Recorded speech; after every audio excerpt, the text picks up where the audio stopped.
नमो तस्से भगवतो अरहतो सम्मा सम्बुद्धस्से नमो तस्से भगवतो अरहतो सम्मा सम्बुद्धस्से नमो तस्से भगवतो अरहतो सम्मा सम्बुद्धस्से।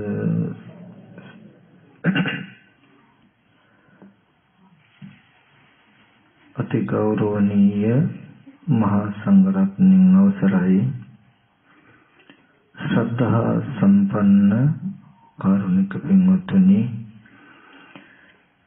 මේ පින්වත් හැමදෙනාම අද මේ පොයේ දවස ගෙවල් දොරවල් නොයේ කටයුතු කාරණා තිබුණත් ඒ හැම දෙයක්ම පැත්තකින් තබලා මෙම සේනාසනයට පෙරවස් සමාදන් වෙන්න පැමිණියේ අනුරාග්‍ර දීර්ඝ සංසාර ගමනක එන අපි ඒ දුක් සහගත සසර පැවැත්ම නිමා කරන්නට අවශ්‍ය ප්‍රතිපදාවක යෙදෙන අදහසින් ඒ නිසා හැමදෙනාම වෙනදටත් වඩා දැඩි උද්‍යෝගයකින් උවමනාවකින් කය වචන දෙක සංවර කරගෙන අද දවස පුරාවටම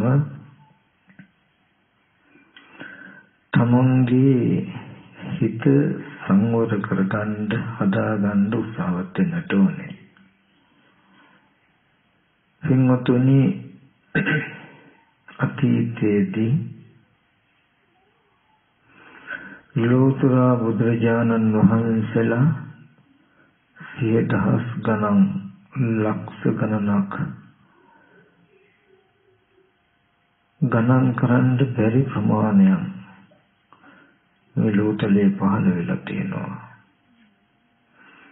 නමුත් ඒ එකම ශාසනයක්වත් ශ්‍රද්ධාවෙන් අපි අසුර නොකළ නිසා අප්‍රමාදී නැමැති එකම ධර්මයේ සම්පාදනය නොකළ නිසා තාම අපි හැමදෙනාම ඉපදෙමින් මැරෙමින් ඉපදෙමින් යන මේ සසරේ ඉන්නවා. අපිට පුළුවන් වුණොත් මේ ජීවිතය තුළ මේ උතුම් ධර්මයේ තෝරගෙන ඒ තුලින් අප්‍රමාදීව ප්‍රතිපදාවේ හැසිරෙන්න නැත්නම් හිත කය වචනය තුන සංවර කරගෙන අපේ ජීවිතය ගැනම අපිට නුවණින් දකින්න පුළුවන් වුණොත් මේ සියලු සතර දුක් අපිට අවසන් කරගන්න පුළුවන්. ඉතින් ඒ සඳහා බොහෝම වටිනා කරුණු ටිකක් පෙන්වන්න පුළුවන් සූත්‍රයක් තියෙනවා. සංයුක්ත නිකායේ 4 වෙනි කාණ්ඩේ සක්ඛපඤ්ඤ සූත්‍රය කියලා. බුදුරජාණන් වහන්සේ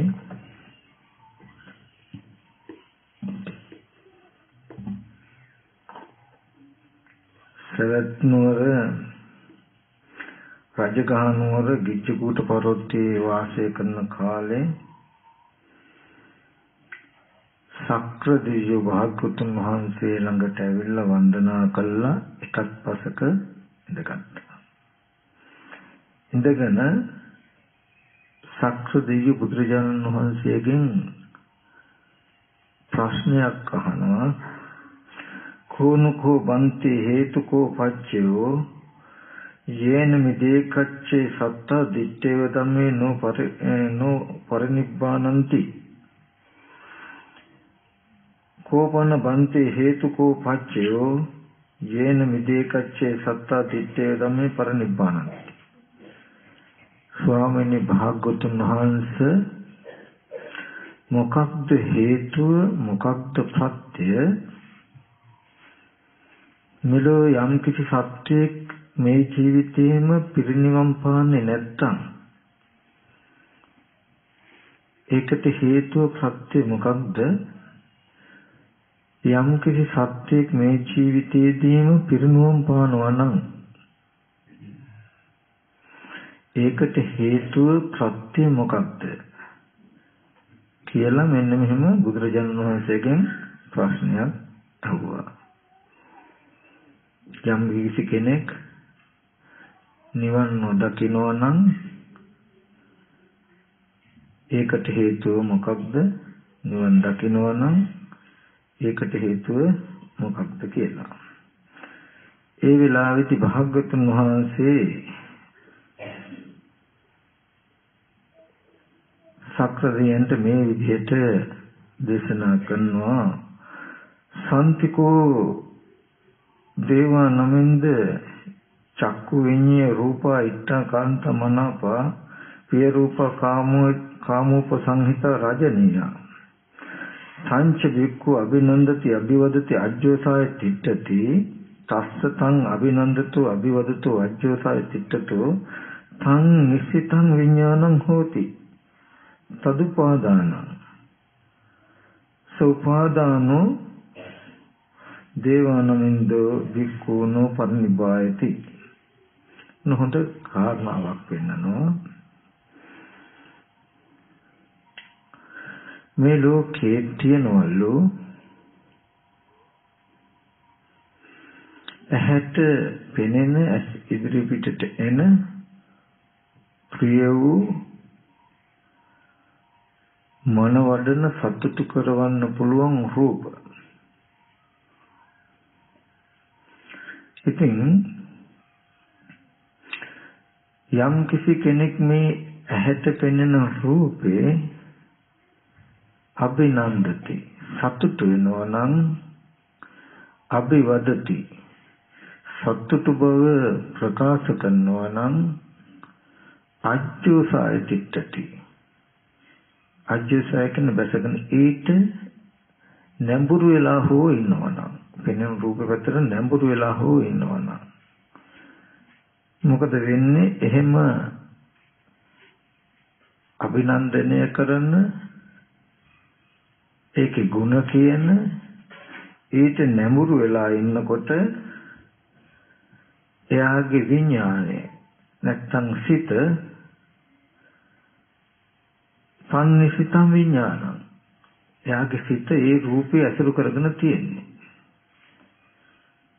සම්නිසිතං විඥානං හෝති එයාගේ විඥානය දැන් ඒ රූපය අසුරු කරගෙන තියෙන්නේ. තදුපාදාන අන්න ඒකටයි උපාදානය කියලා කියන්නේ. දැන් තමන්ගේ හිත රූපය අසුරු කරගෙන ඉන්නකොට දැන් විඥානය රූපය උපාදාන කරගෙන ඉන්නේ. අපි බොහෝ වෙලාවට උපාදාන කියලා හිතන්නේ ප්‍රඥප්ති වශයෙන් මේ මම මගේ කියලා ගන්නවා කියන තැනක ඉන්නේ. නමුත් මේකෙන් හොඳට පෙන්වන්නේ මොකද්ද? විඥානයේ රූපය අසුරු කරගෙන පවතිනවා නම් ඒකම උපාදානයි. සෝපාදානෝ දේවානමින්දෝ වික්ඛු න පරිනිබ්බානಂತಿ. දේවේන්ද්‍රය උපාදාන සහිත කෙනා පිරිනිවෙන්නේ නැහැ. ඊට පස්සේ දේවානමින්ද දේවේන්ද්‍රය මේ ලෝකේ ශබ්ද තියෙනවා. සම්තිකෝ දේවානමින්ද සෝත විඤ්ඤේ සද්ද. කනින් දත යුතු ශබ්දය තියෙනවා. ඒ වගේම නාසයෙන් දැනගත යුතු දැනගන්න ගන්ධ තියෙයි. දිවෙන් දැනගන්න රස තියෙයි. කයෙන් දැනගන්න පොට්ටබ්බය කයට ගැටෙන දේවල් තියෙයි. ඒ වගේම මනසින් දැනගන්න ධර්ම ආරම්මණයන් තියෙනවා.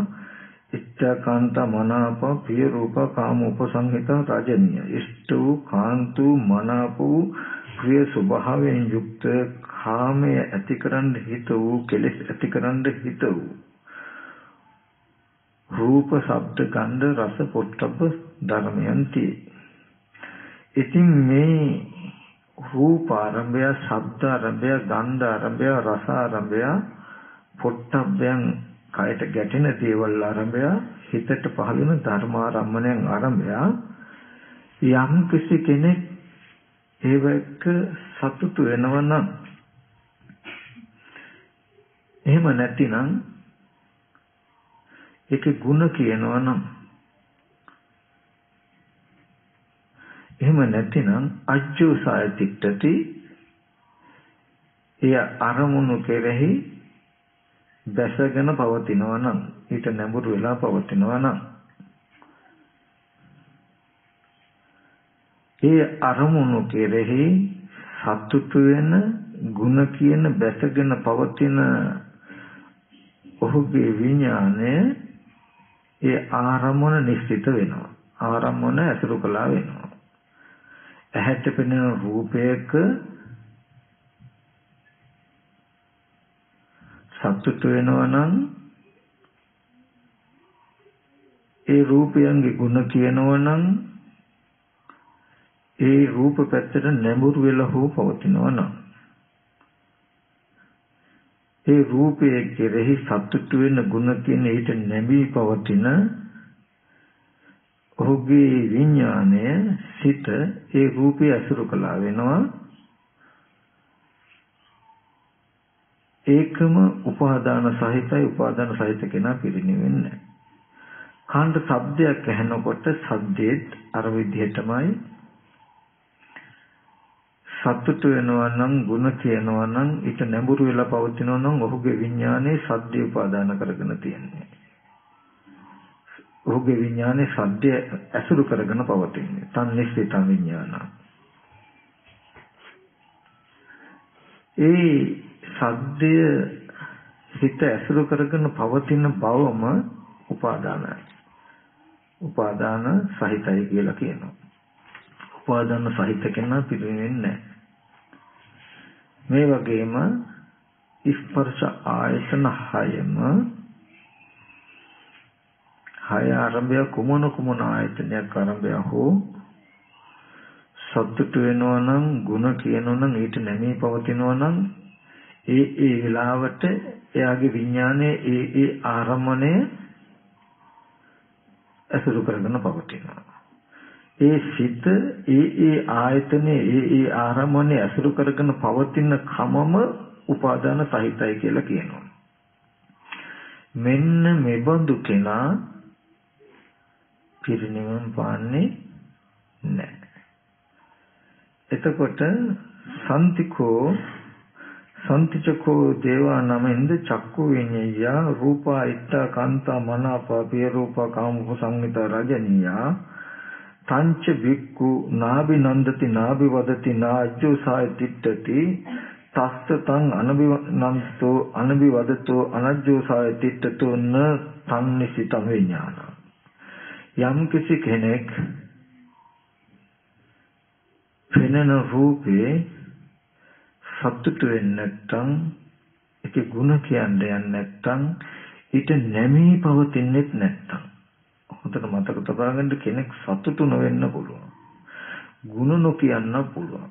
නමුත් ඒ රූපයකට නැඹුරු වෙලා හෝ පවතිනවා නම් එයාගේ සිත ඒ රූපය අසුරු කළා වෙනවා. යම් කිසි කෙනෙක් රූපේ සතුටු වෙන්නේ නැතුව රූපේ ගුණ කියන්නේත් නැහැ, නාජ්ජෝ සායතිට්ඨති, ඊට නැඹුරු වෙලා පවතින්නෙත් නැහැ, හිත පවත්වන්නෙත් නැත්තම්. එතකොට එහෙම වුණත් මොකද වෙන්නේ? න තන්නිසිත විඥාන. එයාගේ සිත ඒ රූපය අසුරු කළා වෙන්නේ නැහැ. එතකොට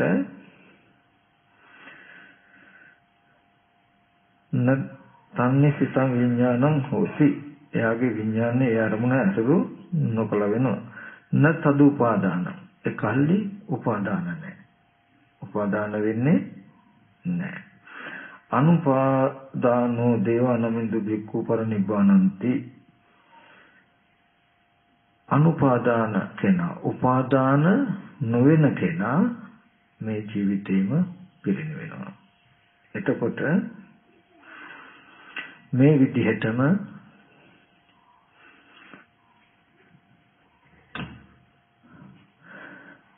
කනට හම්බෙන ශබ්දයට කෙනෙක් සතුටු වෙන්නේ නැත්නම් ඒකේ ಗುಣ කියන්නේ නැත්නම් ඒ ශබ්දයේ පැත්තට නැඹුරු වෙලා ඉන්නෙත් නැත්නම් එයාගේ විඥාණය සිත ශබ්දය ඇසුරු කරගෙන පවතින්නේ නැහැ. එතකොට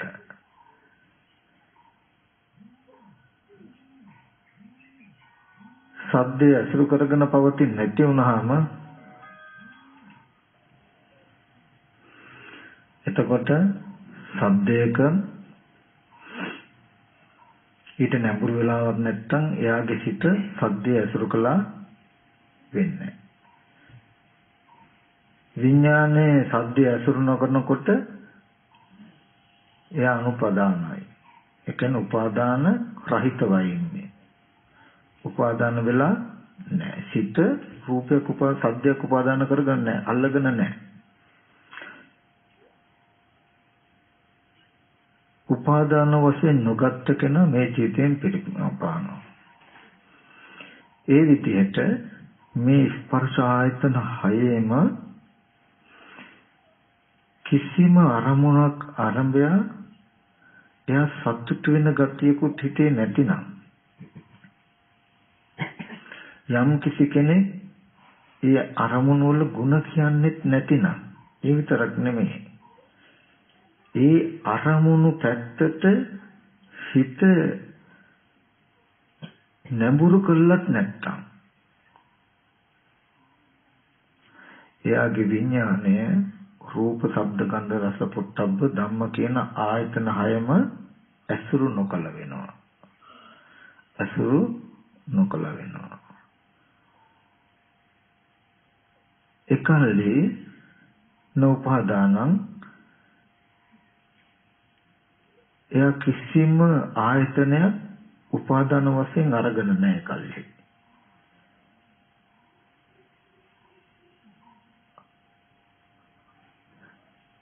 උපාදාන වශයෙන් නොගන්න කෙනා මේ ජීවිතේම පිරුම් පානවා.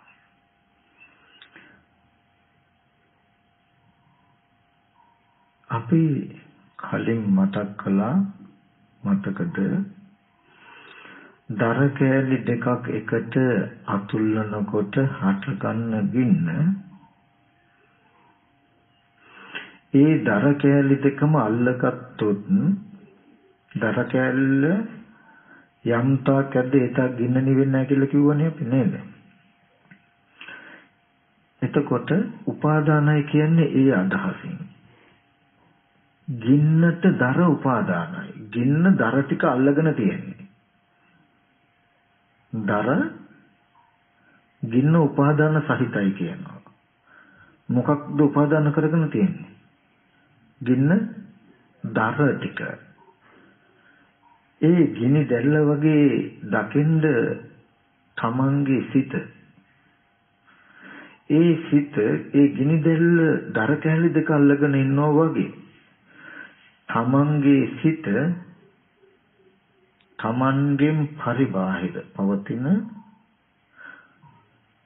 රූපය, සද්දය, ගන්ධය, රසය, පොට්ටබ්බේ ධම්ම කියන මේ ආයතන ටික එකක් හෝ අල්ලගන්නන් ඉන්නේ.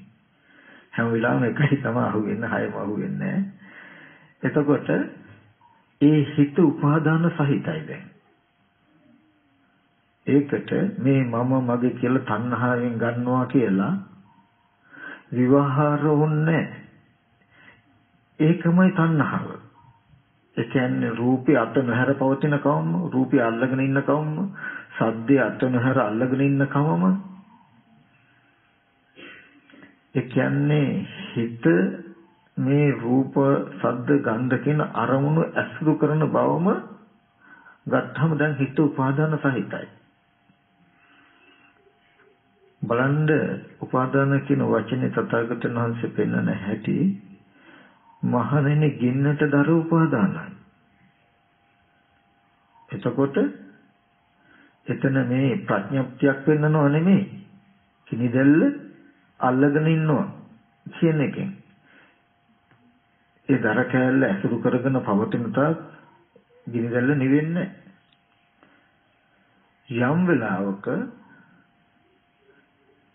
ගිනිදැල්ල දර කෑල්ලේ ඇසුර අතහැරියම පවතින්න බෑ. ඒ වගේ අපේ සිතට රූප, ශබ්ද, ගන්ධ, රස, පොට්ටබ්බ ධම්ම කියන ආයතන 6 අල්ලගෙන ඉන්න එක අතහැරියොත් මේ විඥාණයට පවතින්න බෑ. හිත බොහෝ කාලයක් මේ සසර ගමන යන්නේ. ඉතින් මම ගොඩක් වෙලාට මේක ගත්තේ අපිට නැත්තම් හිතෙන්නේ මගේ අම්මා තාත්තා දුව පුතා ගෙවල් දොරවල් කියලා මේ වගේ තණ්හාවෙන් අල්ලගත්ත කියලා අපි දන්නේ සීමා සහිත ටික. නමුත් මේ අරමුණෙන් පෙන්නනවා මොකද්ද? අපි නන්දති ඒ විදිහට සතුට වෙන්න එකත් අයිති සතුට වෙන්නේ අල්ලගෙනමනේ. සතුට බව ප්‍රකාශ කරන්න පුළුවන් ඒක අල්ලගෙනමනේ. යමෙක් සතුට නොවුනත් සතුට බව ප්‍රකාශ නොකළත් අජ්ජෝ සායතිට්ඨති. ඒ රූප, ශබ්ද, ගන්ධ කියන අරමුණු ටිකට නැඹුරු වෙලා පවතී නම් එපමණකින්ම ඒ නැඹුරු වෙන්නෙම අපි හිතන්නේ පැත්තට. හිත ඒ අරමුණ අල්ලගෙන එතකොට තියෙන්නේ. හිත ඒ අරමුණ අල්ලගන්න ඒ කෘත්‍යය නම් කරන්නේ උපාදානය කියලා. උපාදාන සහිතයි කියලා. අපි කියමු දැන් මෙහෙම ඉදිරියෙන් තියෙන යමක් අපි බලනවා නම්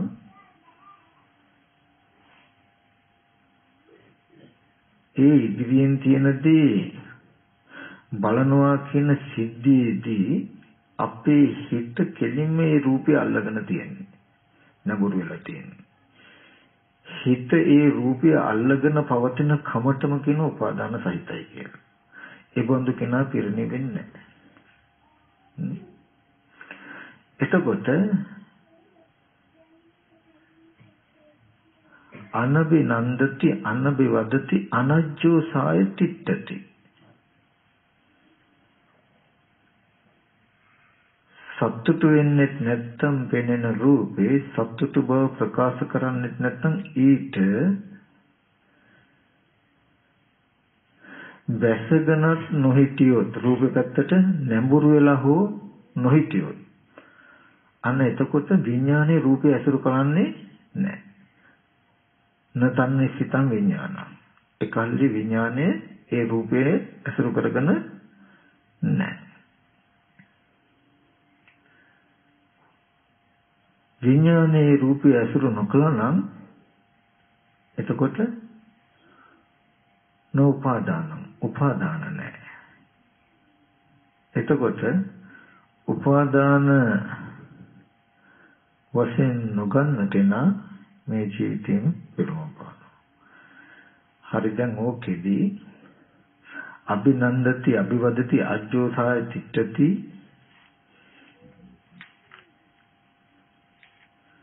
රූපේ සතුට වෙලා සතුට බව ප්‍රකාශ කරලා ඊට බැසගෙන ඉන්නකොට විඥානයේ ඒ අරමුණ ඇසුරු කළා වෙනවා. ඒකම උපාදාන සහිතයි. උපාදාන සහිත කෙනා පිරිනිවෙන්නේ නැහැ කියලා මම පෙන්වන්න ඕනේ. ඒක අපේ ජීවිතේ වෙලානේ තියෙන්නේ. එතකොට දැන් අපි බලමු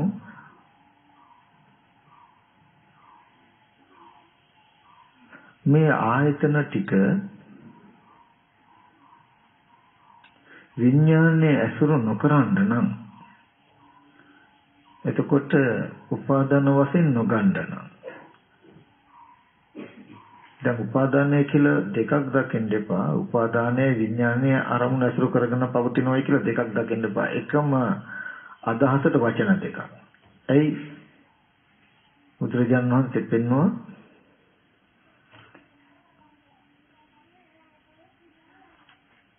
සතුට වෙනවා නම් සතුට බව ප්‍රකාශ කරනවා නම් ඊට බැසගෙන සිටිනවා නම් ওই ටික කරනකොට තන්නිසිත විඥානං ඒ විඥානේ ඒ අරමුණ ඇසුරු කරනවා ඒකම උපාදානයි. උපාදානය කියලා කියනවා. ඒ අරමුණ ඇසුරු කරන බවමයි උපාදානය. එතකොට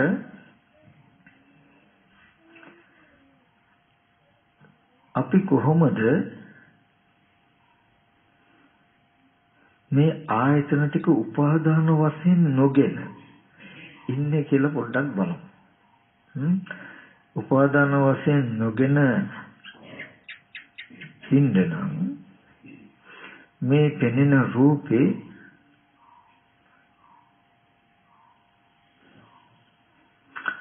සතුටු වෙන විදිහට හිත හසුරුවන්නේත් නැතිනම් සතුටු වෙන විදිහට ಗುಣ කියන්නේත් නැතිනම්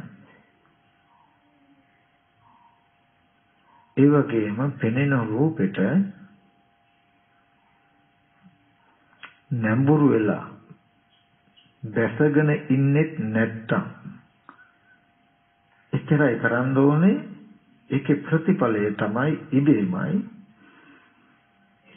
විඥානයේ අරමුණ ඇසුරු නොකළ වෙනවා. ඒ ඇසුරු නොකළ බවටම උපාදාන වශයෙන් නොගත් වෙනවා. ඒ උපාදාන වශයෙන් නොගත් කමතම නොගත් කෙනාම පිළිගන්නවා. අපි පොඩ්ඩක් බලමු පෙනෙන අරමුණක්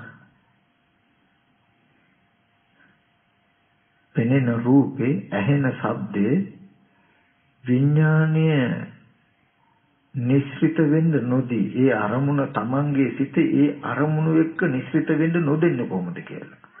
මෙතන තියෙන වටිනා දේ තමයි රූප නොබල ඉන්නෙත් නැහැ. ඇහැ පරිහරණය නොකරනවත් නෙවෙයි. ඇහැ පරිහරණය කරනවා. රූපේ පරිහරණය නොකරනව නෙවෙයි. රූපේ පරිහරණය කරනවා. නමුත් රූපයෙන් මිදිලා. රූපේ ඇසුරු වෙන්න දෙන්නේ නුවණින්. රූපය සිතට නිස්සය වෙන්න දෙන්නේ නැහැ නුවණින්. එහෙම නැත්නම් රූප නොබල ඉඳීම විමුක්තිය නෙමෙයි. කොහොමද ඒක කරන්නේ අපි? එතනදී හැම වෙලාවෙම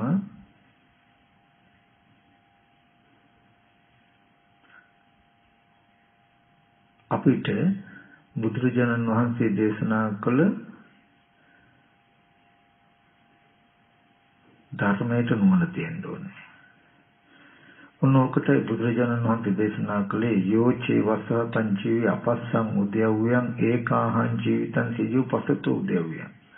යම් කෙනෙක් මේ ස්කන්ධයන්ගේ උදේවැය දෙක නොදෙන අවුරුදු 100ක් ජීවත් වුණත් හිස් ජීවිතයක් ස්කන්ධයන්ගේ උදේවැය දැනගෙන එක දවසක් ජීවත් වුණත් වටිනවා කියලා. ඒ ස්කන්ධයන්ගේ උදේවැය බලන්න ගියොත් ආහාර ප්‍රත්‍යයෙන් රූපේ භනවනවා කොහොමද? කන බොන ආහාරය නිසා කියලා. කබලින්ක ආහාරය. වේදනා සංඥා චේතනා කියන ධර්මතා ටික පනවනවා, ස්කන්ධ ටික පනවනවා ස්පර්ශ ආහාරය. විඥානයේ පනවනවා නාම රූප ආහාරය. නේද? හරි. දැන්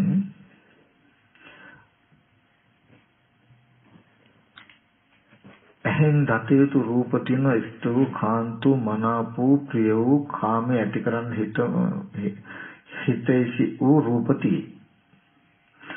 ඔය රූප ඇස් ඉදිරි පිටට එනකොට දැන් අපි අහලා තියෙනවා ඉගෙනගෙන තියෙනවා මේ රූපයට සතුටු බව ඇති වෙන විදිහට ඒ අරඹය කතා කරනවා නම් හෝ හිත ඊට නැඹුරු කරගෙන පවතිනවා නම් හෝ එකල්හි අපේ සිත විඥානයේ ඒ අරමුණ ඇසුරු කරනවා. ඒ ඇසුරු කිරීම උපාදාන සහිතයි. ඉබඳු කෙනා පිරිනිවෙන්නේ නැහැ අද මම වගේ. නැත්තම් අද අපේ ජීවිතය වගේ කියලා දෙලේ හැකි. එතකොට ඊට පස්සේ කල්යාණ මිත්‍ර ඇසුරෙන් සද්ධර්ම ශ්‍රවණේ ඔයගලන්ට පණිවිඩයක් ලැබෙනවා. ඔය විදිහට නැතුව රූපේ මෙන්න මේ විදිහට පරිහරණය කරන්න. කොහොමද? ඇස් ඉදිරි පිටට ඉස්තු කාන්තෝ මනාපෝ කාමයේ ඇති කරන්න හිතේ ජීව රූපයක් එනකොට මේ ඇස් ඉදිරි පිටට ආපු රූපේ ඇති හැටිය පෙන්වනවා නම් කොහොමද පෙන්වන්නේ? ඒකම ඒ රූපේ ආරම්භය දැනගැනිල්ලක් Tamanට ඇති වෙන්නේ කොහොමද කියලා පෙන්වනවා නම් හැම වෙලාවෙම ඇස් ඉදිරි පිටට ආපු රූපය නිසා Taman පැත්තට දැනුමක් දැනගැනිල්ලක් ඇති වෙච්ච හැටි බලන්න. දැනුමෙන් දැනගැනිල්ලෙන් රූපෙ පැත්තට යන්න එපා. විඥානයේ රූපේ නිශ්චිත වෙන්නේ හැම වෙලාවෙම පෙනෙන දෙයට නෙමෙයි. පෙනෙන දේ දැනගන්න ආකාරය මතයි. අපි කියමු කන බොන ආහාරයෙන් හැදුණු පඨවි ආපෝ තේජෝ වායෝ කියන සතර මහා ධාතුයෙන් යුක්ත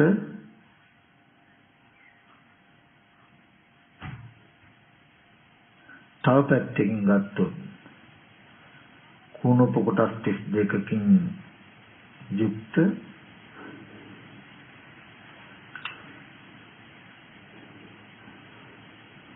රූප මාත්‍රයක් තමයි ඇස් ඉදිරි පිටට ආවේ. ඒ රූපය අනාත්මයි. සත්‍යයක් නෙමෙයි, පුද්ගලයෙක් නෙමෙයි, කෙනෙක් නෙමෙයි. කන බොන ආහාරයෙන් හැදුණු පඨවි ආපෝ තේජෝ වායෝ කියන සතර මහා ධාතු ඇසුරු කරගෙන පවතින වර්ණ කතාන. ඒකේ කෙස් ලොම් නිය දත් හම් මස් නහර ඇට ඇටමිදුළු කියලා තද ගතියෙන් යුක්ත කොටස් ටිකක් තියෙනවා 20ක් තියෙනවා. මේ කොටස් 20මයිති පඨවි ධාතුවට. හොඳට සිහි කරන්ඩ පොළවේ තියෙන මැටි කැටය, පස් කැටය සත්‍යයක් කියලා හිතනවද? පුද්ගලයෙක් කියලා හිතනවද? එතකොට යම්සේ පස් කැටයක්, ගල් කැටයක්, මැටි ටිකක් යම්සේද කෙස්ලොම් නියදත් සම්මස්නහර ඇට කියන මේ කොටස් එබ්බන්තුම අවිඥානික වස්තු ටිකක්. සත්ව පුද්ගල නොවන හැඟීම් කිසිවක් දැනෙන්නේ නැති හැඟීම් නැති කොටස් ටිකක් මේ කොටස් 20ම. ඊට පස්සේ ඒ කය ඇසුරු කරගෙන පවතින පිත්ත සෙම සැරව ලේ දහඩිය මේද කඳුළු උරුන්තෙල් කියලා ගලන වැగిරෙන කොටස් 12ක් තියෙනවා. ලින්දක වැවක පොකුණක තියෙන ජලය ටිකක් හොඳට සිහි කරලා බලන්න. වතුර ටිකක් ගත්තාම හිංසන කළ හැකි හිංසාවක් ලැබිය හැකි සත්‍ය පුද්ගලෙක්ද? ආත්මයක් හෝ ආත්මීය ස්වභාවයකට හිත දෙයක්ද? ඒ ලින්දක වැවක පොකුණක තියෙන වතුර ටික යම් බඳුද යම් සේද එසේමයි. දශමයක්වත් ශේෂයක්වත් ඒ ගතිය ඉක්මවලා නැහැ. පිටෙන් සරව ලේ දහඩිය කියන මේ කොටස් 12. ඔබඳු කොටස් 12 ඒ වගේම ඒ අවකාශ ධාතු අවුරාගෙන ඉන්න රූප මිතියේ දවන, තරවන, දිරවන, පැසවන ස්වභාව හතරකුත් තියෙයි. යම්සේ ගින්දර ටික පහන් දැල්ලා ගිනි ගොඩකින් පැනනගෙන ගිනි දැල්ලක් පුද්ගලෙක් සත්වයක් නෙවෙයි. ඒ වගේ මේ ශරීරය ඇතුලේ තේජෝ ස්වභාව හතරක් තියෙනවා.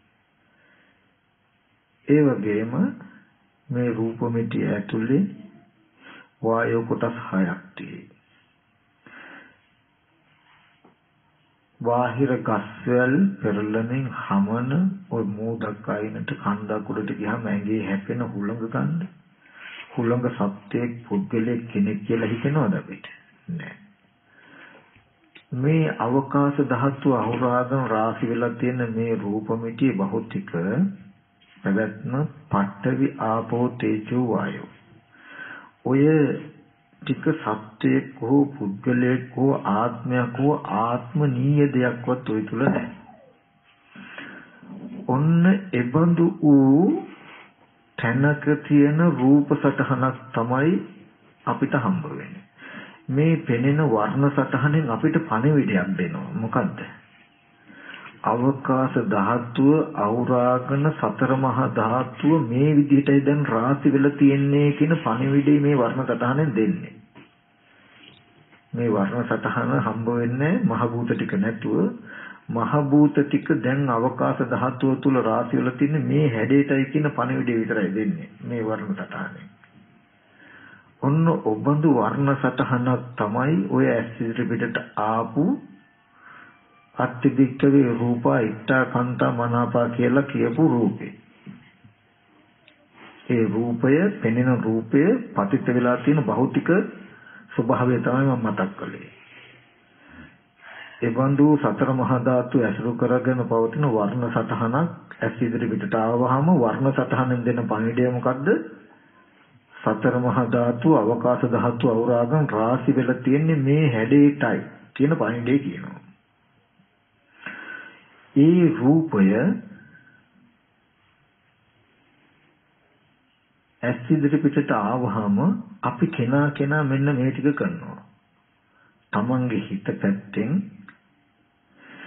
ඒ රූපේ ඇත්ත ඇති හැටි නොදන්නකම මුල් කරගෙන දැන් අවිද්‍යාව අනුග්‍රහය දක්වලා තියෙනවා අපිට.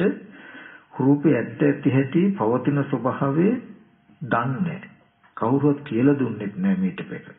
අහගන්න කෙනෙකුත් නෑ. ඒ හින්දා ඇස් ඉදිරි පිටට ආපු රූපේ අපි විඳිනවා. ඒ ආපු රූපේ හැඩේ හඳුනනවා. හඳුනලා ඒ රූපයට අපි සත්‍යයේ පුද්ගලයේ ආත්මයක් හැටියට හිතනවා. හොඳට බලන්න මේ හිතන එකට දැන් අවිද්‍යාව ප්‍රත්‍ය වෙලා තියෙන්නේ අපිට. ඒ කියන්නේ රූපේ ඇත්ත ඇති හැටි දන්නේ නැහැ. නොදන්නා කම නිසා ඇස් ඉදිරි පිටට ආපු රූපේ හිතෙන් විඳිනවා. හිතෙන්ම හැඩසටහන Tamanටයි හැඩසටහන පෙනෙන්නේ. පෙනෙන හැඩයට පෙනෙන රූපෙට සත්‍යයක් හැටියට පුද්ගලයෙක් හැටියට ආත්මයක් හැටියට හිතනවා. හිතුවහම දැන් හිතන්නේම රූපේ කෙනෙක් කියලානේ රූපේ පුද්ගලයෙක් කියලානේ. දැනගන්නකොට හිතපු විදිහටම රූපේ කෙනෙක් කියලා දැනගන්නවා. ඔන්න දැන් ඒ රූපයට තමන්ගෙන කොටසක් එකතු කරලා ඇස් ඉදිරි පිටට ආපු පැත්තේ රූප සටහන විතරමයි තිබුණේ. ඒ රූපයට පළවෙනි අධ්‍යයන මොකද්ද? ඇස් ඉදිරි පිටට ආපු රූපේ තමන්ම විඳලා තමන්ම ඒකේ හැඩේ හඳුනලා තමන්ම හඳුනන හැඩයට සත්‍යයේ පුද්ගලයේ ආත්මයක් හැටියට හිතනවා. නැත්නම් දරුවා කියලා කෙනෙක් කියලා අම්මා කියලා මිනිසෙක් කියලා හිතනවා. ඒක දෙවෙනි කොටස. ඊට පස්සේ ඇස් ඉදිරි පිටට ආපු රූපේ තමන් හිතපු ටිකයි දෙකම එකතු කළා තමන් දැනගන්නවා. දැන් හැබැයි දැනගන්නකොට අර හිතන එකට අවිද්‍යාව ප්‍රත්‍ය වෙලා ඒ කියන්නේ රූපේ ඇත්ත නොදන්නා කමින්ම හිතුවේ කෙනෙක් කියලා. රූපේ කෙනෙක් කියලා හිතුවාම දැනගන්නේ රූපේ කෙනෙක් කියලාමයි. ඔන්න දැන් ඉබේමයි මේ තමන්ගේ විඥානයේ රූපේ නිශ්චිත වෙලා. ඒකමයි උපාදාන සහිතකම. දැන් හිත හැම වෙලාවෙම රූපේ අරමුණු කළා හැකි සිහි කළ හැකි. රූපය අසුරු කරගෙනමයි පවතින්නේ. තමන් සිහි කරන රූපේ බාහිර තියනවා වගේමයි තේරෙන්නේ තමන්ට. ගිහිල්ලා බලන්න පුළුවන් ඒ වගේම දැක්කා තියනවා වගේ තැනකින්මයි තමන්ට තේරෙන්නේ. නමුත් ඕගලන්ට පුළුවන් වුණොත් යම් වෙලාවකදී මෙන්න මේ ටික පෙන්වන්නට. මොකක්ද? ඇස් ඉදිරි පිටට ආවේ සත්ත්ව පුද්ගල නොවන සතර මහා ධාතු ඇසුරු කළ තැනක වර්ණ සටහන් මාත්‍රයක් රූපයක්. ඒ රූපය කෙනෙක් ඒ රූපේ හැඳුන්වන්නෙත් අපි විඳින්නෙත් අපි හඳුනන්නෙත් අපි නැත්නම් තමන්ගේ හිතෙන්මයි කෙනා තමන් කෙරෙහි දකින්ද ඇස් ඉදිරියට ආපු රූපේ විඳින්නෙත් තමන් හඳුනන්නෙත් තමන් කල්පනා කරන්නෙත් තමන්. එතකොට අනාත්ම රූපයට තමන් විඳලා තමන් හඳුනලා තමන් ආත්ම විදිහට කල්පනා කරනවා. රූපේ සත්‍යයක් පුද්ගලෙක් කියලා. තමන් කල්පනා කළ නිසා රූපේ සත්‍යයක් පුද්ගලෙක් කියලා තමන්ටම දැනගැනිල්ලකුත් ඇති වුණා. තමන්ටම දැනගැනීමක් ඇති වුණාම තමන් සත්‍යයක් පුද්ගලෙක් කියලා දැනගත්ත දෙයම හිතෙනුත් හිතත් ඉන්නවා. පුද්ගලෙක් ගැන දැන් ඕගොල්ලන්ට හිතන්නත් පුළුවන්. හිතලා පුද්ගලෙක් බලන්න යන්න ඕන කියලා සිහි කළා යන්නත් පුළුවන්. ආපහු ගියාම ආයෙත් ඇස් ඉදිරි පිටට පහළ වෙන්නේ සත්ව පුද්ගල නොවන අනාත්ම රූපයක්. චක්‍රයක් හොඳට බලන්න ඉස්සෙල්ලාම ඇස් ඉදිරි පිටට ආවේ සත්ව පුද්ගල නොවන අනාත්ම රූපයක්. අනාත්ම රූපේට ආත්ම විදියට හිතන්නෙත් ඕගොල්ලෝ ආත්ම විදියට හිතුවහම ආත්ම විදියට කෙනෙක් කියලා දැනගන්නේ තමන්මයි. දැනගත්ත දේ කෙනෙක් කියලා දැනගත්ත කෙනාව සිහි කරන්නේ කෙනෙක්ව තමන්මයි. සිහි කළ කෙනෙක්ව බලන්න යන්නේ තමන්මයි. මේ ටික ඔක්කොම රූපය දැකීම මාත්‍රයක් විතර. ඊට පස්සේ මනස පිළිබඳව රූපයත් එක්ක සිටී ඇති තනියම කරන ක්‍රියාකාරකම් ටික මේ ඔක්කොම. රූපේට සත්‍යයක් පුද්ගලයෙක් කියලා හිතන්නේ තමන්. ඊට පස්සේ රූපේ සත්‍යයක් පුද්ගලයෙක් කියලා දැනගන්නේ තමන්. ඊට පස්සේ දැනගත්ත පුද්ගලයාව සත්‍යව සිහි කරන්නේ සිටේ තියෙන හැකියාව. සත්‍ය පුද්ගලයාව සිහි කරලා හොයන්න යන්නේ සිටේ තියෙන හැකියාවකින්. දැන් ඇස් ඉදිරි පිටට පෙනෙන අවස්ථාව පමණමයි අනාත්ම. නමුත් ඒ අනාත්ම ස්වභාවය කියලා දෙන්න පෙන්වන්න කෙනෙක් හිටියේ නැති නිසා ඕගොල්ලෝ ඒ රූපාරම්භය ආත්මව හිතලා ආත්මව දැනගෙන ආත්මව සිහි කළා ආත්මව හොයන්න යනකොට ආපහු හම්බ වෙන වෙලාවේදී පවතින අනාත්මය පෙන්වන්න කෙනෙක් නැති වුණොත් ආපහු පෙනෙන දෙයට ආත්මව හිතලා මේ චක්‍රය පටන් ගන්නවා. එතකොට ඕගොල්ලන්ට මේ ලෝකේ බාහිර පුද්ගලයෝ ඉන්නවා බාහිර සත්වයෝ ඉන්නවා වගේ තැනකින්මයි තේරෙන්නේ. ඊට පස්සේ වටිනා වස්තු නිර්මාණය වෙලා තින්නේ කොහොමද? පඨවි ආපෝ තේජෝ වායෝ කියන සතර මහා ධාතුවේ නානත්වයේ මත වර්ණ රූපයන්ගේ ශබ්ද රූපයන්ගේ ගන්ධ රූපයන්ගේ නානත්වය ඇහැ කන දිව නාසය ශරීරයේ ඉදිරිපිටට හම්බ වෙනවා.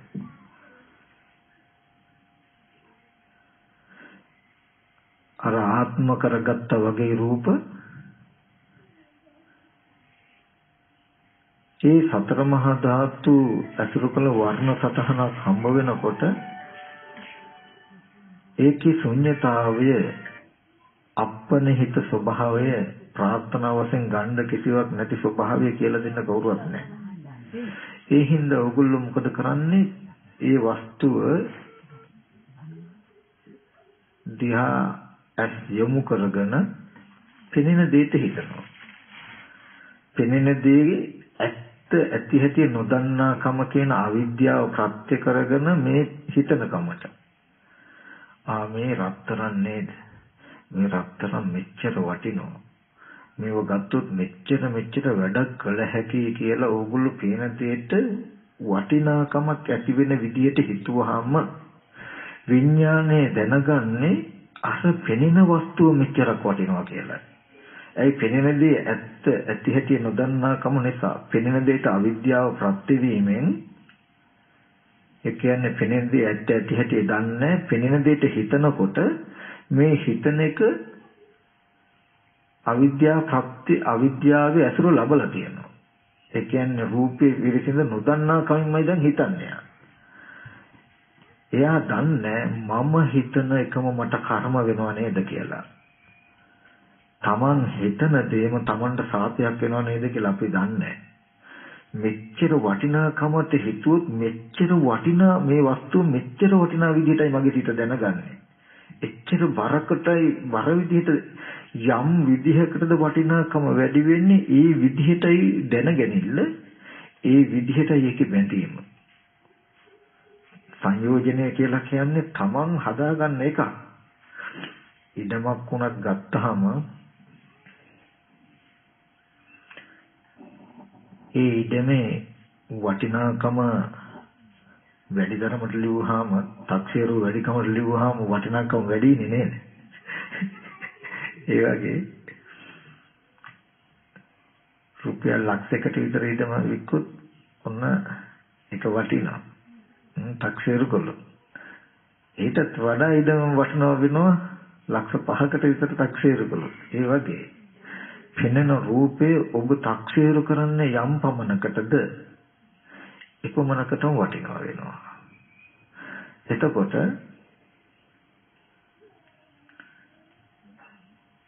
යම් වෙලාවකදී පෙනෙන රූපයට වගේම සද්දේ ගන්ධේ රසයේ පුට්ටබ්බේ මේ කුමන ආයතනයකටත් එකම පරියාය ආත්ම විදි අනාත්මයි රූපය සද්දේ ගන්ධේ ආත්ම විදිහට හිතලා ආත්ම විදිහට හිතුවොත් ආත්ම විදිහටයි දැනගන්නේ. ආත්ම විදිහට දැනගත්තොත් සිහි කරන්න පුළුවන් වෙන්නේ ආත්මීය දෙයක්. සිහි කරන්න පුළුවන් ආත්මීය දෙයක් නම් හොයාගෙන යන්න වෙන්නේ කෙනෙක්වයි. කෙනෙක්ව තමයි හොයාගෙන යන්නේ. හැබැයි හම්බ වෙන්නේ ආපහු අනාත්ම ධර්මතාවයක්. අනාත්ම ධර්මතාවයක් හම්බ වෙන්නේ කියලා එක පෙන්වන්න කියලා දෙන්න කෙනෙක් නැති වුණොත් ඕගොල්ලන්ට දැනෙන්නේ එතකොටත් දැක්කේ කෙනා වගේම ආපහු අර්ථයෙන් ආයත් අනිචක්‍රය ආයත් පටන් ගන්න ඕනේ. පෙනෙන දෙයට ආත්ම විදියට හිතුවා කියන එක වෙනකොට හිතුණා කියන එකක් එන්නේ. මුලදී අවිද්‍යාව පෙන්වහම දෙවන චක්‍රයේදී පෙන්වන්නේ ආශ්‍රව කියලා. ඒ කලින් හදලා තිබුණාම ඉබේමයි සිහි වෙන්නේ. එතකොට සම්මා දිට්ඨිය කියලා කියන්නේ වෙන මුකුත්ම නෙමෙයි. ඕගොල්ලන්ට මේ ස්පර්ශ ආයතන 6 පැත්තේ තව පැත්තකින් ගත්තොත් රූප, ශබ්ද, ගන්ධ, රස, පොට්ටබ්බ කියන මේ බාහිර ආයතන ටික පැත්තේ සත්වය පුද්ගලයෝ ඉන්නවා කියන එක හැදුනේ කොහොමද කියන එක දකින්න. අන්න ඒ ටික හැදුන හැටි දැක්කොත් ඉබේමයි ඕගොල්ලන්ගේ විඥාණය මේ ආයතන ටික නිස්සිත කරගෙන පවතින්නේ. හැම වෙලාවෙම බාහිර වස්තුවක් නිසා ඒකයි ඇහෙන රූප දකිනවා. නමුත් විඥානයේ රූපේ නිස්සිත වෙන්නයි නොදෙන්න ඕනේ. පෙනීම දෝෂේ නැහැ. පේනවා. පෙනෙනකොට මේ පෙනෙන වස්තුවට යම් යම් ආකාරයකටද මම හිතන්නේ ඒ ආකාරයට මට දැනගැනින්න වෙනව නේද කියලා දකින්න. ඕනනම් කළත් බලන්න ඕගොල්ලෝ. කෙටි ක්‍රමයක් තියෙනවා. පෙනෙන දෙයට යම් යම් ආකාරයකට මම හිතුවොත් ඒ ආකාරයට දැනගන්නව නේද කියලා දකින්න. එතකොට දැනගත්ත දේ රූපේ කියලා ඒ පැත්තට යන්නේ නැහැ. මේ ඉදිරියෙන් තියෙන රූපය ඇස් ඉදිරියට තියාගෙන වෙනදට මම කලේ රූපයට නඹුරු වෙලා පොත කියලා හිතපු එක. එතකොට කෙලින්ම මගේ විඥානයේ මේ අරමුණ රූපාරම්මණය අසුර කරගෙනමයි තියෙන්නේ. දැන් පේනවා. පේන දෙයට දන්නවා මෙහෙම. මේ පෙනෙන දෙයට යම් යම් ආකාරයකට හිතයිනම් හිතන ආකාරය මම දැනගන්නව නේද කියලා දන්නවා. එතකොට විඥානේ ඒ රූපයට හිතන දේ දැනගන්නවා කියන පැත්තෙන් තමන් පැත්තට නැඹුරු වෙලා මිසක හිත රූපෙට නැඹුරු වෙලා නැහැ. තේරුණාද? පොත කියලා හිතුවොත් පොත කියලා දැනගත හැකි. පේන දෙයට පොත කියලා හිතුවොත් පොත කියලා දැනගත හැකි. එතකොට හොඳට දන්නවා මේ රූපෙට මෙහෙම හිතපු නිසා මෙහෙම දැනගැනිලා ආවා කියලා දකිනකොට පොත කියලා මේ අදහසින් රූපෙ පැත්තට නැඹුරු වෙලා නැහැ. ඊගාවට මේකට බුක් කියලා හිතුවොත් බුක් කියලා දැනගත හැකි. දෙබුක් එහෙම කියන්න බෑනේ.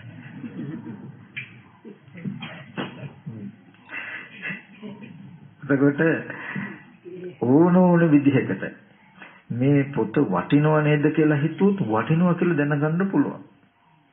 අනේ මේක මේ සද්ධර්මයේ ලියලා තියෙන දෙයක් නේද කියලා හිතුවොත් සද්ධර්මයේ ලියලා තියෙන දෙයක් දැනගන්න පුළුවන්. මේක මිත්‍යා දෘෂ්ටි බමුණු මත නේද කියලා කෙනෙක් හිතුවොත් මිත්‍යා දෘෂ්ටිය බමුණු මත මේක තියෙන කියලා දැනගත්ත හැකි. හිතන ආකාරයට දැනගත හැකි කියලා දන්නවා. එතකොට ඉබේම එයා මේ රූපයයි මේ නාමයි නාම රූප දෙක නිසා විඥානය ඇති වුණා කියලා තමන් පැත්තට අරගෙන තියනවා දැනුම මිසක දැනුමෙන් බාහිරට ගිහිල්ලා නැහැ. ඔගොල්ලෝ කළත් බලන්න මොනතරම් මේක ඇත්තද කියලා. අපි පෙනෙන දෙයට අපි හිතලා දැනගන්නකොට හිතන එකට අවිද්‍යාව ප්‍රත්‍ය වුණොත් මොකද්ද කොහොමද අවිද්‍යාව ප්‍රත්‍ය වෙන්නේ? ඇස් ඉදිරි පිටට පහළ වෙන දෙයට දන්නේ නැත්තම් පහළ වෙන දෙයට හිතුවාම හිතපු දේ අපි දැනගන්න කියලා ඒ සිද්ධිය දන්නේ නැත්තම් මේ හිතන දෙයට අවිද්‍යාව ප්‍රත්‍ය වුණොත් කරන්නේ හිතන්නේ පෙනෙන දෙයටයි. පෙනෙන රූපය විඳිනවා පෙනෙන රූපය හඳුනනවා පෙනෙන රූපය පුතයි කියලා හිතුවොත් හිතන විදිහට දැනගන්නේ. එතකොට දැනගන්න තියෙන්නේ මොකද්ද? පෙනෙන රූපේ පුතයි කියලාමයි දැනගන්න තියෙන්නේ. එතකොට ඉබේමයි විඥානේ රූපෙ පැත්තට ගිහිල්ලා තියෙන්නේ.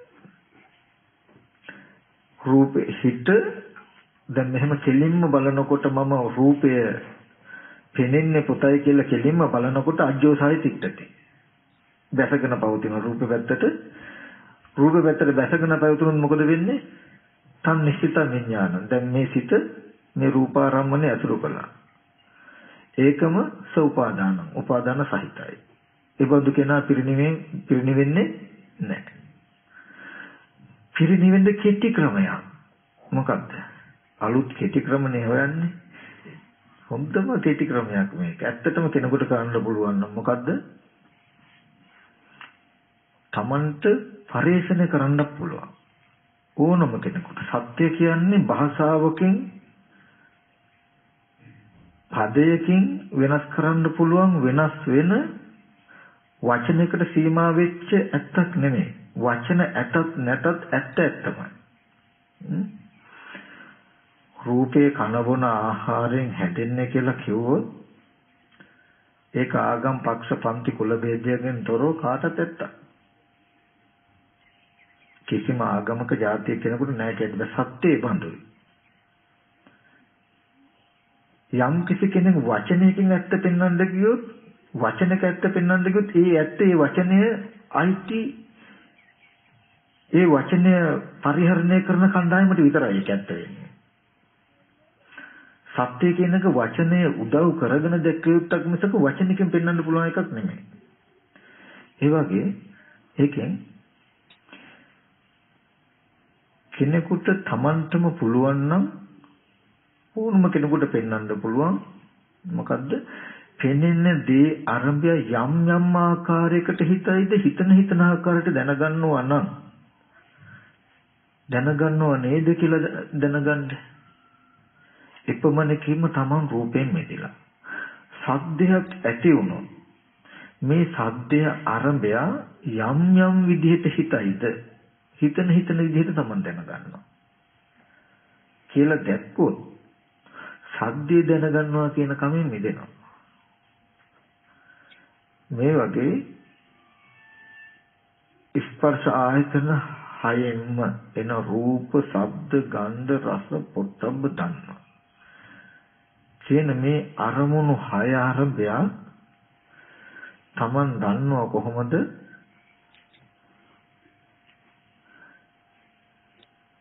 ඒ අරමුණු ආරම්භය හිත මෙහෙවීමකින් තොරව ඒ අරමුණු ආරම්භය තමන්ගේ හිත හැසිරවීමකින් තොරව හිතට දැනගන්න බෑ. එතකොට මුලින්ම අපි කරන්නේ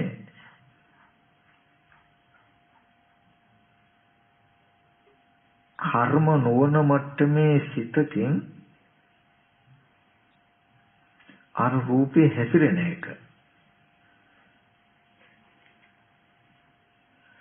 ඊට පස්සේ ඒ රූපයයි ඒ ආරම්භය හිත හසුරුපු ආකාරයයි දෙකම එකතු කරලා අපි දැනගන්න. ඒ දැනගන්න ආකාරයේ ඒ විදිහටම පෙන්වන්න පුළුවන් නම් සම්මාදිට්ඨිය කියන්නේ ඌදී ඌ විදිහටම පෙන්වනවා. පෙන්වන්න පුළුවන් නම් ඉබේමයි හිත නැත්නම් විඥානයේ රූප, ශබ්ද, ගන්ධ, රස, පොට්ටබ්බ කියන බාහිර ආයතන ටික ඇසුරු නොකරනවා වෙන්නේ. කරුණු දෙකක් තියෙනවා පෙන්වන්න. මොකක්ද? ඇස් ඉදිරි පිටට එන රූපේ, ශබ්දේ, ගන්ධේ ඇත්තත් පෙන්වන්න පුළුවන්. එබඳු රූපයක්, එබඳු ශබ්දයක් ආරම්භය හිත යම් යම් ආකාරයකට හසුරුවයිද ඒ ආකාරයට දැනගන්නවා කියලා පෙන්වන්න පුළුවන්. පෙන්වන්න ඕනේ. එතකොට යථා යථානං සංජානාති තථා තථානං විතක්කේති. යම් යම් ආකාරයට හඳුනයිද ඒ ආකාරයට විතර්කණය කරනවා. යම් යම් ආකාරයකට හිතයිද ඒ ආකාරයට දැනගන්නවා. අන්න එතකොට සංකාරපච්චය විඥාන හිතන දේ දැනගන්නවා. කිසිම වෙලාවක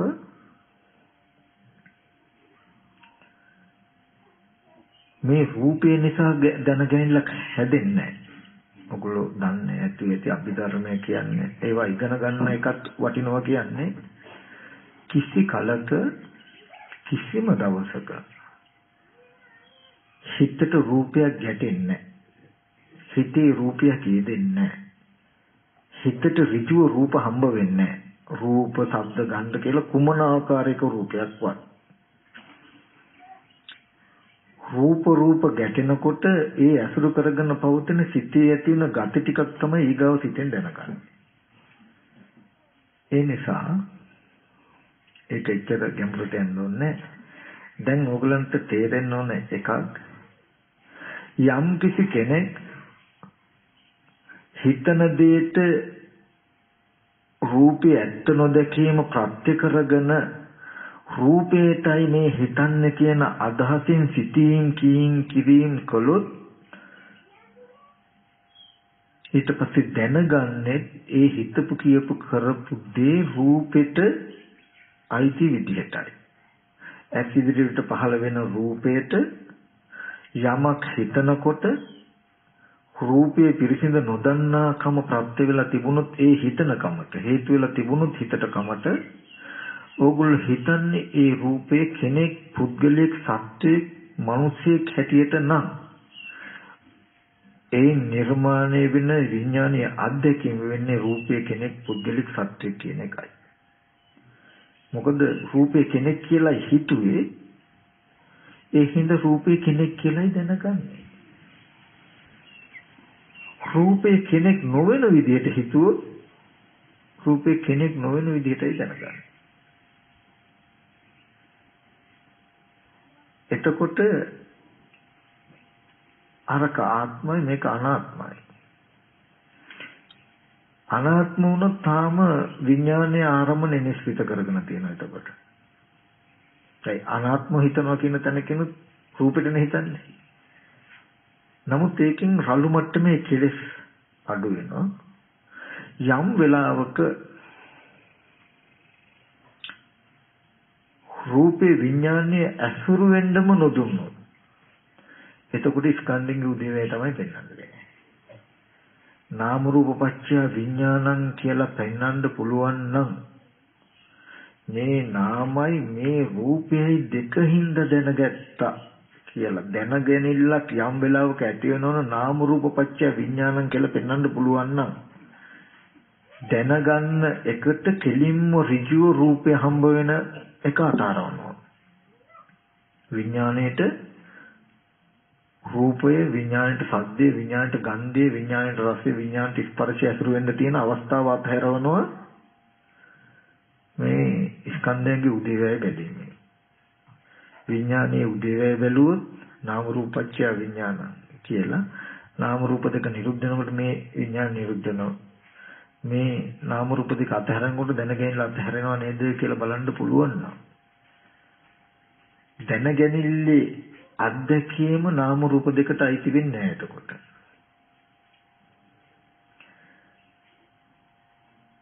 එතකොට කෙටියෙන් ගත්තොත් යම් දවසක කවුරුම හරි කෙනෙක් පිරිනුවම් පානනම් පිරිනුවම් පාන්නේ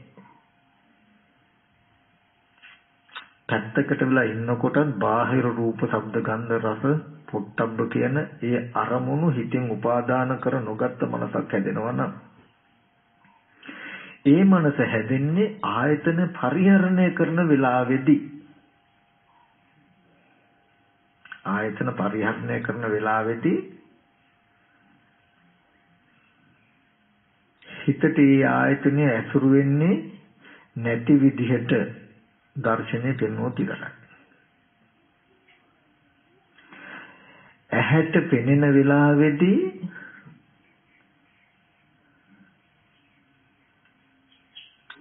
පෙනෙන රූපෙට ඕගොල්ලෝ හිතින් කිරින් කළා. ඒ හිතින් කිරින් කරපු කලේ රූපෙට විදිහට දැනගත්තොත් පැත්තකට වෙලා ඉන්නකොට ඕගොල්ලන්ට තේරෙන්නේ රූප, ශබ්ද, ගන්ධ, රස, පොට්ටබ්බ මේ ආයතන ටික කොහොම ඇති බවට මනෝවිඥානය. මනසින් මෙහෙම ඉන්නකොට මේ ගෙවල් තියෙනවා, මිනිස්සු ඉන්නවා, සත්ත්වය ඉන්නවා, පුද්ගලයෝ තියෙනවා කියලා මේ ඔක්කොම ඇති බවට තේරෙයි. ඒ ඇති බවට තේරෙන ගතිය තියෙන තැනට තමයි ওই විඥානය කියලා කියන්නේ. එහෙම ඒ තැන හැදුනේ කොහොමද? පෙනෙන වෙලාවේදී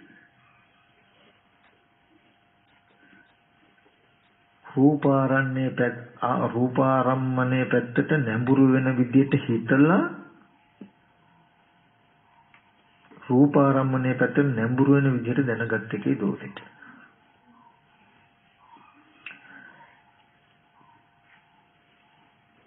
මෙතනදී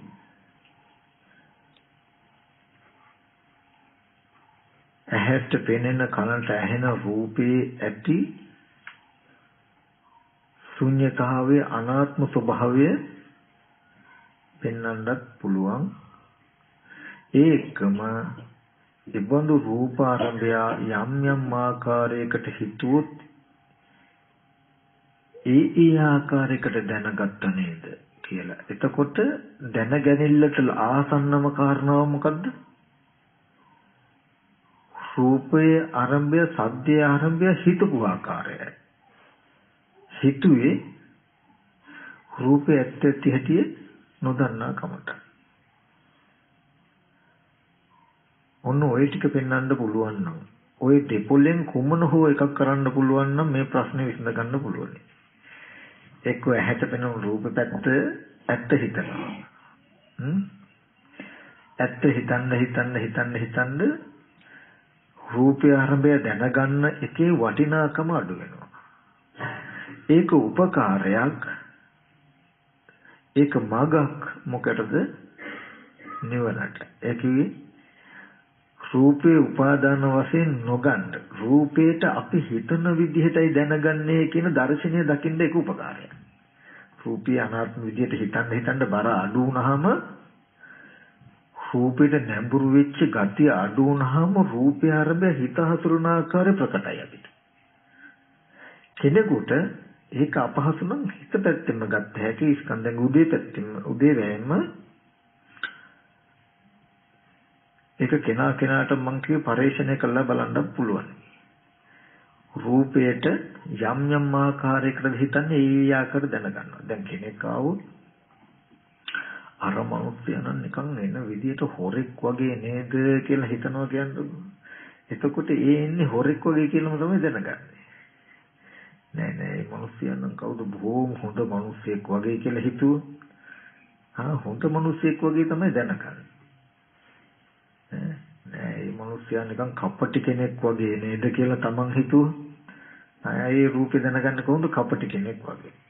එතකොට බලන්න අපි දැනගන්නේ පෙනෙන රූපේද හිතන ආකාරයකටද? දැනගැනිල්ලට ළඟම කාරණාව වෙලා තියෙන්නේ මොකද්ද? හිතෙනකම. හිතෙනකම රූපේ ආරම්භය හිතනකමයි අපි දැනගන්නේ. අපි යම් වෙලාවක හිතන විදිහට දැනගත්තා කිව්වොත් කියන එක දකින්න පුළුවන් වුණොත් රූපේට අපි හිතලා නැති බව තේරෙනවා. රූපේ දැනගැනිල්ලට අයිති නැති බව ඒක එල්බගෙන විතරයි තියෙන්නේ. පිටතින් එල්ලලා තියෙන එකක් විතරයි කියලා පේනවා. එතකොට ඕගොල්ලෝ හැමෝටම ඊගාවට තේරෙනවා පෙනෙන රූපේ මෙච්චර වටිනව නේද කියලා හිතලා වටිනාකමෙන් අපි දැනගත්තාම දැන් මේ රූපේ වටිනවා වගේ තේරෙන්නේ කුමක් හින්දාද කියලා එතකොට තේරෙයි. කුමක් හින්දාද? අපි ඒක වටිනවා කියලා හිතපු නිසායි දැනගත්තේ. එතකොට ඊගාවට තේරෙයි එහෙනම් රූපය ආත්මයක් හැටියට පුද්ගලයෙක් හැටියට පේන්නේ අපිට කොහොමද කියලා. කොහොමද පේන්නේ? මේ රූපය ආත්මය පුද්ගලයෙක් සත්වයක් කියලා හිතන හින්දායි පේන්නේ අපිට. ඒකයි දැන් මම ඔය කියන ටීවී එකේ තියෙන රූපයක් ගන්න. ඒ රූපෙත් අපිට ආත්ම විදිහට පේන්නේ මොකක් හින්දාද? රූපේ වෙනවම තියෙන්නේ හැමදාම. ඒකට ආත්ම විදියට හිත හසුරවනකොට මොකද වෙන්නේ? රූපේ කෙනෙක් කියලා හිත හසුරවන්නේ. ඊගාට විඥානේ දැනගන්නේ කොහොමද? රූපේ කෙනෙක් කියලාමයි. ඇයි හිත හැසිරුවේ රූපේ කෙනෙක් කියලානේ. එතකොට හිතෙන් දැනගන්න වෙන්නේ රූපේ කෙනෙක් කියලාමයි. ඊගාට පෙනෙන රූපේ මේ රූපේ මෙච්චර වටිනවා කියලානේ හිතුවේ. ඊට පස්සේ දැනගන්න තියෙන්නේ කොහොමද? මේ රූපේ මෙච්චර වටිනවා කියලා. එතකොට මේ රූපේ මෙච්චර වටිනවා කියලා දැනගත්තේ මෙච්චර වටිනවා කියලා හිතපු නිසා මිසක රූපේ මෙච්චර වටින හින්දා නෙමෙයි. මේ රූපය ආත්මයි කියලා දැනගත්තේ. මේ රූපේ සත්‍යයි කියලා දැනගත්තේ. රූපේ සත්‍යයක් කියලා හිතපු කම හින්දා මිසක රූපේ සත්‍යයක් නිසා නෙමෙයි. රූපේ අනාත්මයි. රූපේ අපනිතයි. ප්‍රාර්ථන වශයෙන් ගන්න දෙයක් නැහැ. නමුත් අපි දන්නේ මේ රූප ශබ්ද ආදී අරමුණු ටිකක් එල්බගෙන මෙච්චර කාලයක්ම ඒව වටිනා නොවටිනා විදිහට අපිම හිතලා ඒව වටිනවා නොවටිනා විදිහට අපිම දැනගෙනයි කියලා අපි දන්නේ නැත්තම් අපිට තේරෙන්නේ වටිනා දේවල් නොවටිනා දේවල් හොඳ දේවල් නරක දේවල් බාහිර තිබුණා කියලා. මෙතන තියෙන ප්‍රශ්නේ මෙන්න මේකයි. හොඳට තේරුම් ගන්න. මේ රූපේට මම යමක් හිතනකොට හිතන දෙයට අවිද්‍යාව ප්‍රත්‍ය වෙනවා. අවිද්‍යාව කියන්නේ මේ පෙනෙන රූපේ ඇත්ත දකින්නෙත් නෑ මම. ඊගාවට මේ හිතන ආකාරයට දැන ගැනීම වෙනව නේද කියන එක දන්නේ නැත්තම් මම හිතන්න බය නැහැ. එතකොට හිතන ආකාරයට දැනගත්තා කියලා දැනගත්තොත් මං හිතන්න බයයි. වැඩි වටිනාකමින් හිතුවොත් වැඩි වටිනාකමින් බර වෙනවා විඥානය. මටම මන් තුල වස්තු වැඩි වටිනාකමක් දෙනවා. එතකොට ඒකෙම මං එරෙනවා කියලා දන්නවා. අර පටපණුවා තමන්ගේම කෝෂය නිසා මැරෙනවා වගේ සංකාරය අත දක්වන්නේ. එයා හිතන්න බය. ඒකයි සංකාරය ගිනි අඟුරු වලක් වගේ දකින්න කියලා බුදුරජාණන් වහන්සේ පෙන්නන්නේ මනෝ සංචේතන ආහාරය. මොකද සැප කැමැති දුක අකමැති සැප බලාපොරොත්තු වෙන පුද්ගලයෙක්ව ගිනි අඟුරු වලක් ගාවට ඇදලා දාන්න ඒ මිනිස්යාගේ බලාපොරොත්තු යම්සේ පහව යනවාද ඒ වගේ මහාන මනෝ සංචේතන ආහාරය එසේ දත යුතුයි කියනවා. අපි යම් ආකාරයකටද හිතන්නේ හිතන ආකාරයකට අපිම පැටලෙනව නේද කියලා කෙනෙක් දන්නවනම් මේ හිත අරමුණු එක හිත හසුරන ආකාරය ගැන බය හිතෙනවා. නමුත් අරමුණක ඇත්ත දන්නේ නැත්තම් ඒ අරබය මේ විදිහට හිත හසුරනකොට මේ වගේ අපි තුල මහා බරක් අපි තුලම ගොඩ ගහනව නේද කියලා දන්නේ නැත්තම් මේ හිතන එකට අවිද්‍යාව ප්‍රත්‍ය වුණොත් හිතන්න බය නැහැ. එතකොට පෙනෙන අරමුණක හිත වැඩි වටිනාකමෙන් හසුරවන්නේ අපි. පෙනෙන අරමුණ අනේ මගේ පුතා නේද දරුවා නේද මේ දරුවට මේ විදිහට කටයුතු කරන්න ඕනේ කියලා අපි හිතනවා හිතන්න දැන් රූපේ ගැන මේ විදිහට හිතන්නේ ඒ ආකාරයෙන්ම විඥානය දැනගන්නවා මේ රූපේ මගේ දරුවා ඒ දරුවා වෙනුවෙන් මෙච්චර දෙයක් කළ යුතුයි කියලා දැනගන්නවා. දැන් ඇස් ඉදිරි පිටට එල්බගෙන පවතින රූපේ පම්බයක් වගේ නිකම්ම අනාත්ම රූපයක්. රූපේ ආරම්භය මේ මගේ දරුවා වෙනුවෙන් මෙච්චර යමක් කරන්න ඕනේ රක්ෂණයක් දාන්න ඕනේ බැංකු ගිණුමක් දාන්න ඕනේ කියලා අපි හිතනවා. හිතුවම ඒ විදිහට දැනගන්නවා. වැඩි වටිනාකමකින් දැනගන්න. ඒ කියන්නේ රූපේ දරුවට මෙච්චර වටිනවා කියන තැනකින් තමයි දැනගන්නේ. ඊට පස්සේ දැනගත්ත එක සිහි කරනකොට බාහිරින් දරුවා සිහි වෙනවා වගේ තමයි පේන්නේ. සිහි කරගත්ත කෙනා හොයන්න යනකොට බාහිර ඉන්න කෙනෙක් හොයන්න යනවා වගේ තමයි පේන්නේ. ආයෙත් ඇස් ඉදිරි පිට රූපේ ගැටල චක්කු විඥානේ ඉපදිනකොට ඉපදෙන්න හේතු වෙලා රූප සංඥාවක් පහළ වෙනකොට ස්පර්ශයෙන් අනාත්ම රූප සංඥාවක්මයි පහළ වෙන්නේ. අනාත්ම රූපයක්මයි ඇස් ඉදිරි පිටට ආවේ. ඒ අනාත්ම රූපේ ආරම්භය සංඥාවක්මයි පහළ වුනේ. නමුත් ආපහු ඒ රූපේ ආරම්භය ඇත්ත නොදකිනකොට අර ආත්ම විදිහට හිතපු ටිකම ආයෙ සිහි වෙනවා. නැත්නම් ආත්ම විදිහට හිතනවා. චේතනා මනසිකාර කියලා දෙකක් තියෙනවා. අලුතෙන් ආරම්භණයක් වෙනකොට හිතනවා. හුරු පුරුදු ආරම්භණයක් වෙනකොට සිහි කරලා ගන්නවා. ඕක තව පැත්තකින් අවිද්‍යාව ආශ්‍රව කියලා නම් කරනවා අපි. හැම වෙලාවෙම අරමුණකට හිතන්න ඕනේ. කලින් සැකස්මක් තියෙනවා නම් ඒ නම්බරේටම ඇතුළත් කරලා දෙනවා. පොතේ අලුතෙන් සටහන් කරලා ඒ නම්බරේම දෙනවා. ඉතින් අලුතෙන් රෙජිස්ටර් කරන්න ඕනේ නැහැ. ඒ අලුතෙන් රෙජිස්ටර් කරන එකට තමයි චේතනා කියලා කියන්නේ. එතකොට දැන් මෙන්න මේ කාරණාව ඕගොල්ලන්ට තේරුම් ගන්න පුළුවන් නම් ඇහැට ඔබෙන් පැවතුණු රූප පැත්තේ කනට ඔබෙන් පැවතුණු ශබ්ද පැත්තේ ගන්ධ පැත්තේ රස පැත්තේ පොට්ටබ්බ පැත්තේ ධර්මාරම්මන පැත්තේ තියෙන සැබෑම ඇත්ත තමයි බුදුහාමුදුරෝ දේශනා කළේ අනිත්‍ය වූ දුක්ඛ අනාත්ම වූ ස්වභාවය. ඒ වගේම ඒ පැත්තේ තියෙන සැබෑම ලක්ෂණ ටිකට තමයි අනිමිත්ත ශුන්්‍යත අප්පනිහිත කියලා කියන්නේ. සත්පුද්ගල භාවයෙන් තොරයි ධර්මතා ටික ශුන්‍යයි. ප්‍රාර්ථනා කටයුතු වටිනා කිසිවක් ඒ තුල නැහැ. රාණ රෙදි මුතුමැණි ගෙවල් දොරවල් ඉඩකඩම් දියමන්ති ඕව මොකුත් නැහැ ඒ පැත්තේ. ඒ වගේම කිසිදු නිමිත්තක් ගැනීමේ හැකියාවක් නැහැ. පෙනීම, ඇහිීම විතරම හිටගන්න එක විතරමයි කරන්නේ. ඇස් ඉදිරි පිටින් රූපේ හිටගන්න එක, කන ඉදිරි පිටින් ශබ්දේ හිටගන්න එක, එල්බෙන එක විතරමයි කරන්නේ. ඊට පස්සේ එබඳු වූ ආයතන ටික ආරම්භය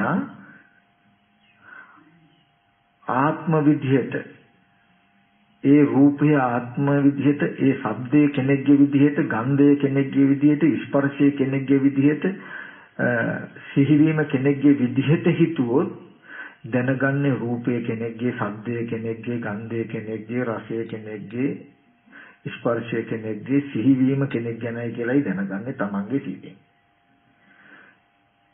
කෙනෙක්ගේ රූප, ශබ්ද, ගන්ධ, රස, පොට්ටබ්බයන් දැනගත්තොත් දැකපු කෙනාව සිහි කරනවා කියලා දැකපු එක සිහි කළ හැකියි. අහපු ශබ්ද කෙනෙක්ගේ ශබ්දය ඇහුණා කියලා සිහි කළ හැකියි. කෙනෙක්ගේ ගන්ධය සිහි කළ හැකියි. කෙනෙක්ගේ රසය සිහි කළ හැකියි. කෙනෙක්ගේ හැපෙන එක ස්පර්ශය සිහි කළ හැකියි. කෙනෙක් හිතට සිහිවීම සිහි කළ හැකියි. කෙනෙක්ව දැකපු එක, කෙනෙක්ගේ හඬ ඇහුණු එක, කෙනෙක්ගේ ගන්ධය දැකපු එක, කෙනෙක්ගේ රසය දැනුණු එක, කෙනෙක්ගේ ස්පර්ශය දැනපු එක සිහි කරන්න පුළුවන් නම් කෙනෙක්ව බලන්න යා හැකියි. සද්දය කෙනෙක්ගේ සද්දය අහන්න යා හැකියි. කෙනෙක්ගේ ගන්ධය ආග්‍රහණය කරන්න යා හැකියි. කෙනෙක්ගේ රසය ලබන්න යා හැකියි. කෙනෙක්ගේ ස්පර්ශය ලබන්න යා හැකියි. කෙනෙක්ව සිතින් සිහිපත් කර හිටිය හැකියි. එහෙම හැකිනම් ඒ විදිහට නැවත ආයතන ටික හදාගත හැකියි. එහෙම ආයතන හැදුනොත් ආපහු හම්බ වෙන්නේ අනිමිත්ත ශුන්්‍යත අප්පනෙහිත අනිත්‍ය වූ දුක්ඛ අනාත්ම වූ ආයතන ටික. ආයතන ටික ඇත්ත නොදකින්නකොට ආපහු ආත්ම විදියට හිතුවේ හැකි අර චක්‍රය ආයෙත් පටන් ගන්නවා. ඇහැට පෙනෙන රූප මාත්‍රේ විතරයි අනාත්ම. බලන්න කොච්චර පොලක් ආත්ම විදියට පුරවලා තියෙනවද කියලා. ඒ අනාත්ම රූපය ඇත්ත නොදන්නා කම නිසා ආත්ම විදිහට අපි හිතන්නේ රූපේ පුද්ගලික සත්‍යයක් කියලා. ආත්ම විදිහට හිතුවාම ආත්ම විදිහටයි දැනගන්නේ, රූපේ සත්‍යයක් පුද්ගලික කියලායි දැනගන්නේ. ආත්ම විදිහටයි සිහි කරන්නේ ඒ දැකපු සත්‍යයේ රූපේ, දැකපු පුද්ගලයාගේ රූපයයි සිහි කරන්නේ. දැකපු සත්‍යව, දැකපු පුද්ගලයාව සිහි කළා ඒක ලබන්න ඕන කම නිසා එබඳු කෙනෙක් හොයාගෙන යන්නේ. බලන්න පෙනේ මාත්‍රයක් නිසා මනස මොනතරම් වට ප්‍රමාණයක් පුද්ගල භාවයකින් ඇසුරු කරලා තියෙද? එහෙම වෙද්දි මේ ටික ඔක්කොම මන කල්පිතයි, මනෝමයයි. නමුත් එහෙම වෙද්දිත් ඇස් ඉදිරි පිටට ආපු රූපේ ස්වභාවය අනාත්මයි, ඒ වගේම අනිත්‍යයි. අනාත්ම වගේම හටගෙන නිරුද්ධත් වෙලා. ආපහු මේ කෙලෙස් නිසා හැදෙනවා. හැදෙන එකත් අනාත්මයි, අනිත්‍යයි. නමුත් අපිට ඒ අනාත්ම අනිත්‍ය ස්වභාවය දකින්න බැයි නම්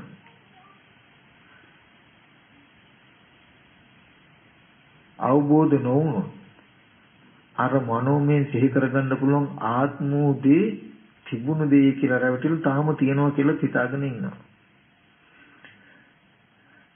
ඔය චක්‍රය නතර වෙන්නේ කවදා හරි දවසක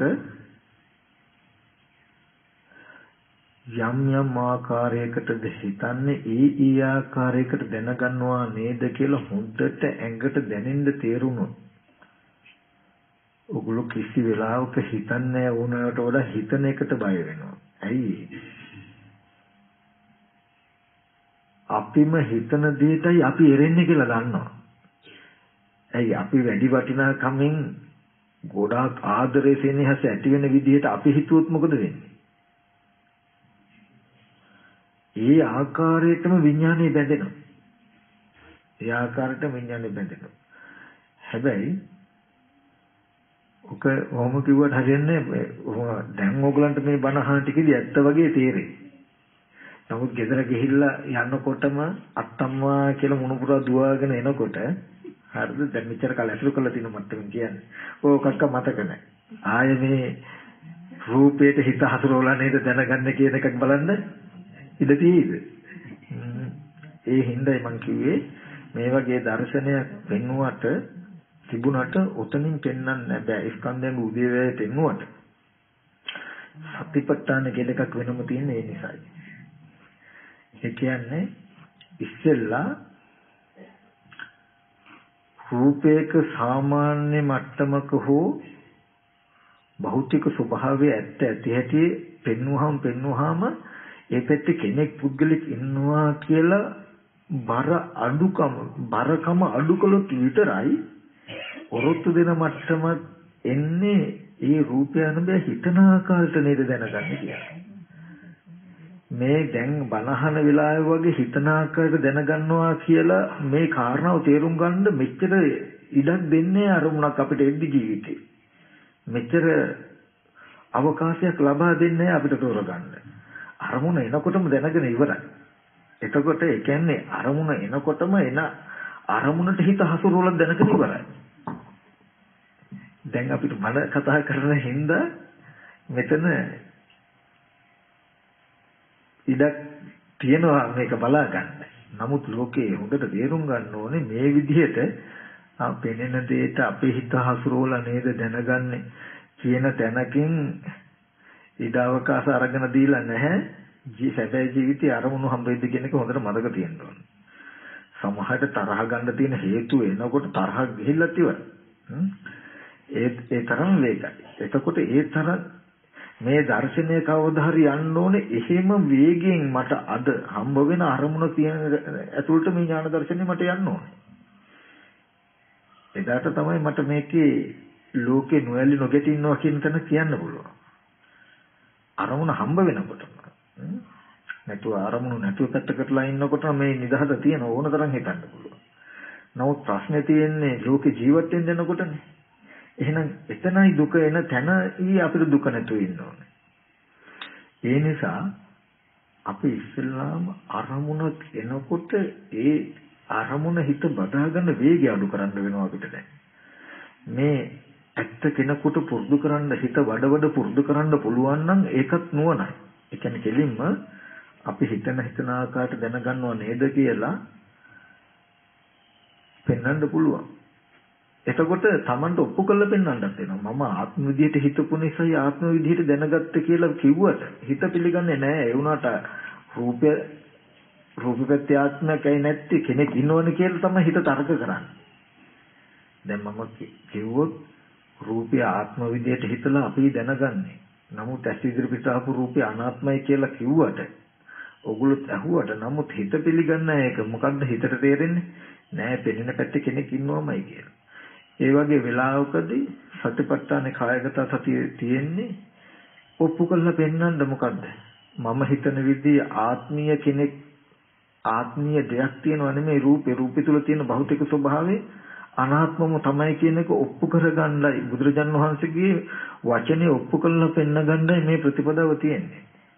සතිපට්ඨාන සූත්‍රයේ කායගත සතිය වඩන්න කේස්ලොම් නියදත් ධම්මස් කන බොන ආහාරයෙන් හැදලා තියෙන්නේ කියලා බැලුවාම ඒකෙන් හොඳට පෙන්නනවා. එහෙනම් පෙන්නපම් බලන්න ඔබ ආත්මයි කියනනම් ආත්ම කොටසක් ආත්ම කැලලක් කෙනෙක්ගේ කොටසක් කෙනෙක්ගේ කැලලක් පෙන්වන්න කියලා Tamanට පෙන්නනවා වගේ. ඒ විදිහට සතිපට්ඨානෙන් රූපේ ඇත්ත ඇති හැටි වේදනාවේ ඇත්ත ඇති හැටි සිතේ ඇත්ත ඇති හැටි ටික ටික පෙන්වනවා. ඒ ඇත්ත ටික ටික පෙන්නකොට අඩු වෙන්නේ මේ ලෝකයේ අල්ලගෙන ඉන්න gati. ඒකයි විනීය ලෝකයේ අවිද්‍යාව දෝමනසන් කියන ටික විතරයි එකෙන් පෙන්නන්නේ. ලෝභ දේශ දෙක හික්මෙනවා අඩු වෙනවා. මේ ලෝභ දේශ දෙක අඩු කරන්න මොකටද? ස්කන්ධයන්ගේ උදේ බලන්න. අන්තිමට මේ ඥාන දර්ශනේ අන්තිමටම එන්නේ. එතකොට ඔරොත්තු දෙන. එතකොට එදාටයි මේ නාම රූප නිසා විඥානය ඇති වෙනවා කියලා. රූපය නිසා නාම ධර්ම ටිකත් උදව් කරගෙන තමන්ගේ පැත්තට දැනගැනලා ඇති වෙච්ච හැටි පෙන්නනවා. එතකොට ඒක ආපහු යන්න සුදුසු නැහැ. එහෙම නාම රූප නිසා විඥානය ඇති වෙන ආකාරය වචනේ නෙමෙයි. අර මං කිව්වේ ඇස් ඉදිරියට ආපු රූපේ මේකයි. ඒ රූපය අරඹය මේ විදිහට හිතපු කම නිසා නේද රූපේ කෙනෙක් කියලා දැනගත්තේ කියලා ඌදී ඌ විදිහට පෙන්නනවා. ඒකටයි මේ උදේවැය බලනවා කියන්නේ නැතුව නාම රූප නිසා විඥානය ඇති වෙනවා, ස්පර්ශ නිසා වේදනා සංඥා ඇති වෙනවා, කනගුණ ආහාර නිසා රූපය ඇති වෙනවා කියලා අහේතුකව අප්‍රත්‍යකව හිතියට පළක් වෙන්නේ නැහැ. ජීවිතයෙන් දැක්ක යුතුයි. මට දැනගැනලක් ඇති උනේ මෙන්න මෙහෙම නේද කියලා. මේ කය හැදෙන්නේ මේ වගේ කනබුන ආහාරයෙන් නේද කියලා. ඒක ජීවිතයේ සැබෑම අත්විඳින්න තියෙන සැබෑව ඔප්පු කරගන්න තියෙන ක්‍රමයක් මිසක ස්කන්ධෙක උදේවැය කියන්නේ ඒක හිතින් මනෝමින් හිත හිතා ඉන්න කියන સિદ્ધාන්තයක් නෙමෙයි කියන එක දකින්නත් ඕනේ. හරියටම විඥානයේ උදේවැය ඔයගලන්ට පෙන්වන්න පුළුවන් නම් රූපය ආරම්භය දැනගැනලා ඇති උනේ මෙන්න මේ ආකාරයයි කියන එක කිසිම වෙලාවක විඥානයේ රූපේ නිශ්චිත කරගෙන පවතින්නේ නැහැ. විඥානයේ රූපේ නිශ්චිත කරගෙන නොපවතීමම රූපය උපාදාන වශයෙන් නොගත වෙනවා. මේ ස්පර්ශ ආයතන 6ම නාම රූප නිසා විඥානය ඇති වෙනවා කියලා බාහිර නිසා Taman තුලට අරමුණු ආපු හැටි දැනගන්න හැටි පෙන්නනවා. ආපහු යන බවක් වෙන්නේ නැත්තම් ওই ස්පර්ශ ආයතන 6ෙම Tamanවත් Tamanගේ ක්‍රියාකාරීත්වයක්වත් දකින්න බෑ. දකින්නේ ස්පර්ශ ආයතන 6ෙම Taman එක්කත් නැහැ. Taman ස්පර්ශ ආයතන 6 එක්කත් නැති වෙනවා. නැචකින්ච ලෝකේ උපාදීති ලෝකේ කිසිවක් උපාදාන වශයෙන් ගත්තේ නැහැ කියලා කියනවා. එතකොට ඒකට කියනවා අනුපාදා පරිනිර්වාණය. මේ ස්පර්ශ ආයතන 6 උපාදාන වශයෙන් නොගෙන පිරිනිවිය කියලා. උපාදාන සහිත වෙන කම දැක්කා ඕගොල්ලෝ පිරිනුවන නොපාන්නේ උපාදාන සහිතගෙන උපාදාන සහිත වෙන්න කරන්න තියෙන මොකද්ද? මුකුත් ආදරය සෙනෙහස ඇලීම් බැඳීම් මුකුත් ඕනේ නැහැ. එකම ආදරය සෙනෙහස ඇලීම් බැඳීම තමයි මොකද්ද?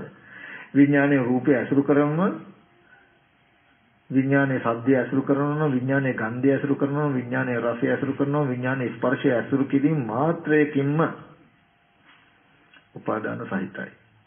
මේ සංයුත්ත නිකායේ 4 සක්කපඤ්ඤ සූත්‍රේ බලන්න.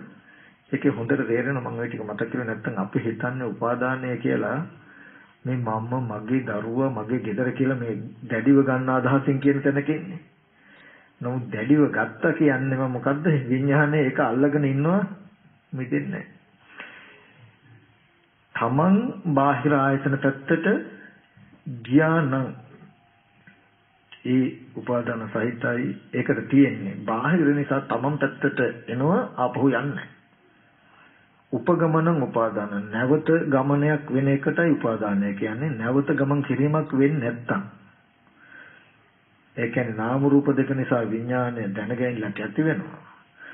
පෙනෙනවා රූපේ, පෙනෙන රූපයේ විඳලා හඳුනලා පොත කියලා හිතලා දැනගන්න. පොත මේ හිතන සිද්ධාන්තයට අවිද්‍යාව ප්‍රත්‍ය වුණොත් දැනගන්නේ පොත කියලා. ආපහු ගිහිල්ලා.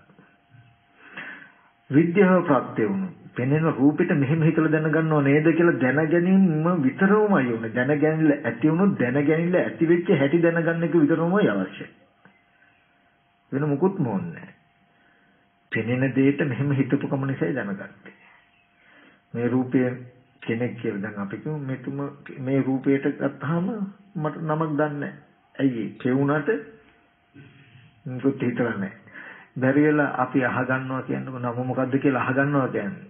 අහගත්තාම ඔන්න දැන් ශබ්ද රූපය උදව් කරගෙන ඊට පස්සේ මේ රූපාරම්මනේ හිත හසුරන මේ රූපේට මේ අහවලාන කියලා හිත හැසිරෙව්වහම ඒ රූපෙට මම හිත හසුරවපු ආකාරයත් එක්ක මම දැනගන්නවා. ඒ දැනලා මේ රූපය දන්නවා වෙනවා. ඉතින් මම හිත හසුරව නැතුව මේ පෙනෙන දේ දැනගන්න මේ ඔක්කොගෙම නම් ටික කියන්නේ යන්න පුළුවන් වෙන්න ඕනේ. නේද? දැන් ඔය ළඟපාත ඉන්න ඔක්කොම නම් දන්නවද? නෑ. ඇයි දන්නේ නැත්තේ? ඒ ආරම්භය ඔබතුමා හිත හසුරවන්න දන්නේ නැහැ මේ විදිහට. හිත හසුරවන්න දන්නවනම් මොකද වෙන්නේ?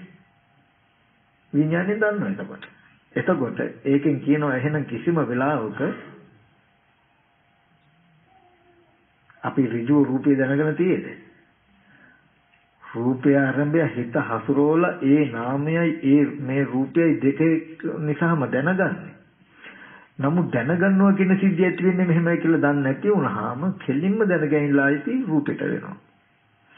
ඉතින් ඔය ටික පොඩ්ඩක් සාකච්ඡා කරන්න කතා බහ කරන්න සිටියෙන් දකින්න බාහිර ස්පර්ශ ආයතන 6 ආරම්භය සිත දැසගෙන පවතින තාක් උපාදාන සහිතයි එබඳු කෙනා පිරිනිවෙන්නේ නැහැ. කිසිදු ප්‍රාර්ථනාවක් අවශ්‍ය නැහැ. කෙනෙකුට කරන්න පුළුවන් නම් ස්පර්ශ බාහිර ස්පර්ශ ආයතන 6න් හිත මෙගොඩට ගන්න. තමන්ගේ පැත්තට ගන්න පුළුවන් නම් ඒක භාවනා කරන වෙලාවට කැලේකට ගිහිල්ලා ඉඳගෙන ඉන්න වෙලාවට විතරක් නෙමෙයි. අකෝප්ප වෙන්න ඕනේ මේ ඥාන දර්ශන වෙනස් වෙන්නේ. විතක මිදිලා ඉන්නවා විතක අහු වෙනව වෙන්න බෑ. ජීවිත වෙන ලෝකයේදී ගෙවල් දොරවල්වලදී ටික අභ්‍යාසකට යුත්තේ ඕක. මොකද්ද? මේ විඥානය බාහිර ආයතන ටික ඇසුරු නොකරන සලස්වන්නේ කොහොමද කියන එකයි අපේ කෙටි බලාපොරොත්තුව. ඒ සඳහායි කාය අනුපස්සනාව වඩන්නේ, වේදනානුපස්සනාව, චිත්තානුපස්සනාව, ධම්මානුපස්සනාව මේ සතිපට්ඨානය වඩන්නේ. සමතකමටහනක් වඩන්නේ. මේ හැම දෙයක්ම කරන්නේ අන්තිමට ගත්තාම පරිනිර්වාණය සඳහායි. උපාදාන යගේ මිදීම සඳහායි. උපාදානය කියන්නේ බාහිර ආයතන ටික ඇසුරු කරගෙන පවතින මේ සිතේ ගතිය අත්හැරව ගන්නයි. එදාට දුකෙන් තියෙන සියලු ශේෂ්ත්‍රය අත්හැරෙනවා. හොඳයි එහෙනම් හැමදෙනාම ටිකක් විවේකයෙන් ඊළඟට එහෙම අරගෙන තැන් වලට ගිහලා ටිකක් භාවනා කරන්න බුද්ධ පූජාවට සම්බන්ධ වෙන්න. මම දවල්ට එන්න ටිකක් අපි මේකට කරන්න ඕනේ භාවනා ගැන ටිකක් කතා කරලා භාවනා කරමු.